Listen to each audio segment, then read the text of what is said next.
Quand on a fait un sommet dans des conditions très, très difficiles, on a acquis une grande expérience, on a fait une initiation. Alors on sait qu'on peut partir vers notre sommet, qui lui nous amènera encore vers notre sommet. En fait, la montagne, c'est une arête. Il n'y a pas des montagnes, il n'y a qu'une seule montagne, une montagne infinie. Je pense que tous les alpinistes à ce niveau-là sont un peu mystiques. Je suis croyant, je ne suis pas pratiquant, je suis croyant. Quand on va dans ces grandes parois, quand on fait des choses aussi difficiles, on est forcément mystique. J'ai quelques photos de Serge que j'ai prises au cours de l'ascension de 1971. On le voit ici très bien, dans une gouttière de glace très raide, en train de monter un grand pont sans piolet. Le voici de plus près, de face. On a fait très peu de photos parce que les conditions étaient tellement dures, rigoureuses, qu'on avait vraiment autre chose à faire que de faire des photos. Le nom de René de Maison est indissociable de l'histoire de la conquête de la face nord des Grandes Jorasses. Après 2 victoires dans la paroi, c'est à un itinéraire totalement inédit, la voie nord-est de l'Éperon-Walker, la voie la plus directe et la plus périlleuse, qu'il décide de s'attaquer en février 1971. On m'a présenté Serge Goussot, qui était un garçon athlétique, un très fort alpiniste, puisqu'il était sorti 3e au stage de guide. Il avait une très grande connaissance de la montagne et c'est un grimpeur de très haut niveau. Il avait ouvert des voies extrêmement difficiles dans les gorges du Verdon. Et j'ai trouvé que c'est un garçon qui est tout à fait à la hauteur pour s'engager dans une telle paroi. Mais je ne savais pas qu'il souffrait de maladie, enfin qu'il est très souvent en crise d'hypoglycémie. Et quand je suis parti avec lui, j'avais vraiment l'impression de partir avec un grimpeur extrêmement fort et je suis parti vraiment en toute sécurité. On est monté au refuge de l'Échaud, qui est ici, près de ce glacier. Je me suis bien passé, on a transporté le matériel, un peu de matériel au pied de la paroi pour s'entraîner. Et le surlendemain, eh bien, on attaquait directement la voie. Et le premier jour, tout s'est bien passé. Et pendant 4 jours, tout allait bien. C'est seulement une fois que nous avons passé la partie médiane de la paroi, on était très haut, que je me suis rendu compte que Serge donnait des signes de fatigue, ce qui paraissait un peu normal d'ailleurs en hiver, étant donné la difficulté de la voie. J'ai vu au moment qu'il était fatigué, qu'il avait du mal. J'ai vu à un moment la peau qui partait de ses doigts. J'avais jamais vu ça, comme un gant. J'avais pris mon foulard de soie, j'avais enveloppé la main. Et quand j'ai vu cette main et que la tempête est arrivée, là j'ai compris que ça se passait très mal, que c'était le drame qui arrivait et qu'on risquait d'y rester tous les deux. Parce qu'on n'était pas encore, on était très, très haut, mais il restait encore au moins 200 mètres pour arriver au sommet. Et après, il ne peut plus récupérer les pitons.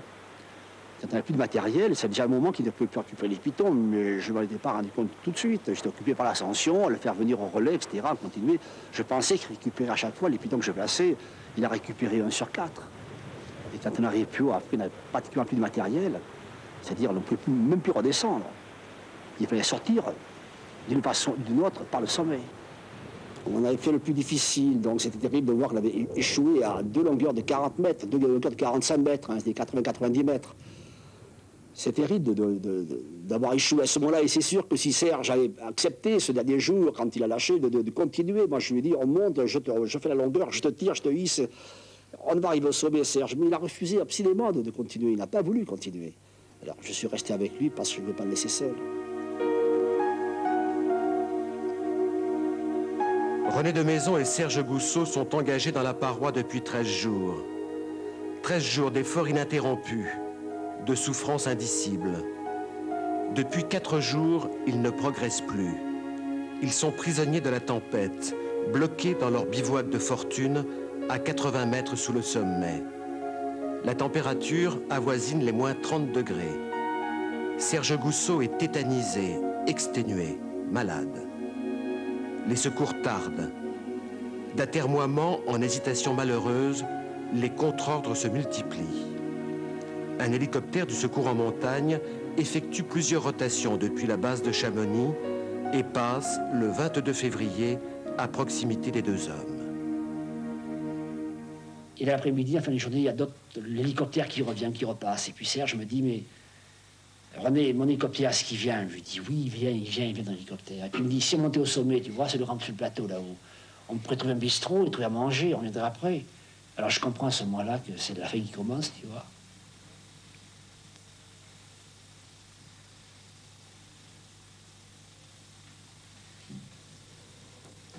Et puis au moins il me dit, René, mais est-ce que tu as demandé au pilote? Il se passe encore long moment, il me dit, est-ce que tu as demandé au pilote si mon hélicoptère arrivait? Je lui ai dit oui, je lui ai demandé. Il m'a dit que le tien, il était derrière, il arrivait là-bas. D'ailleurs, tiens, je le vois, il arrive là-bas. Alors à ce moment-là, il s'est tendu en arrière, il a poussé un cri, puis il s'est fléché en avant. Et en quelques secondes, il était mort. Brutalement. Brutalement, comme ça.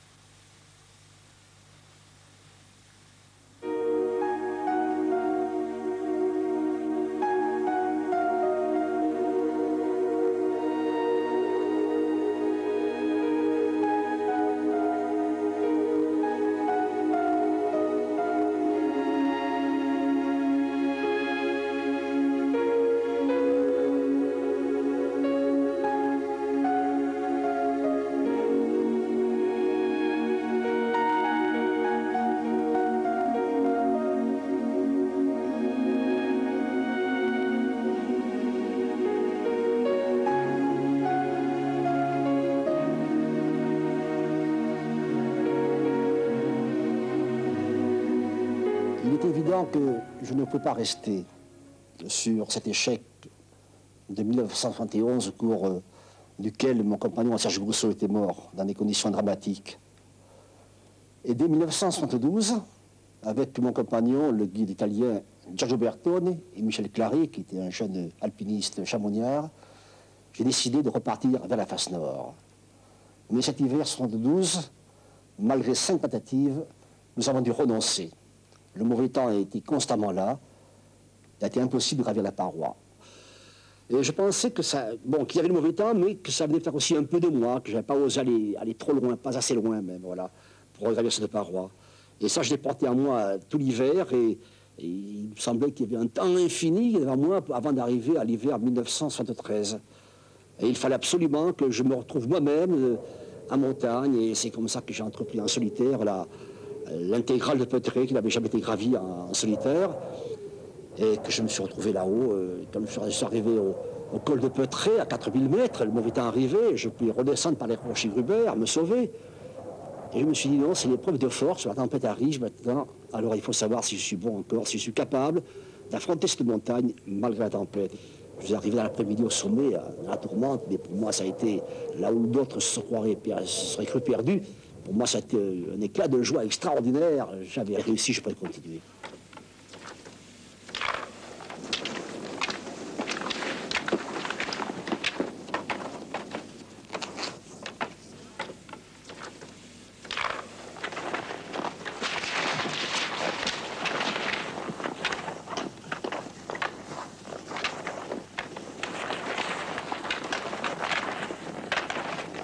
Six mois plus tard, conforté par son succès dans l'intégrale en solitaire de l'arête de Petré, René de Maison s'engage une nouvelle fois à l'assaut de la directissime de l'éperon Walker en hivernal. Il s'agit d'exorciser le malheur, de transformer en joie le souvenir d'un drame. S'il triomphe, de Maison baptisera cette voie Serge Goussot. Le 8 janvier 1973, je repars de nouveau avec Giorgio et Michel Clary et nous attaquons la paroi. La paroi est enneigée, mais il fait beau temps. Et pendant ces 5 premiers jours, les conditions vont être pratiquement bonnes. Beaucoup de neige sur le rocher, mais un temps très beau.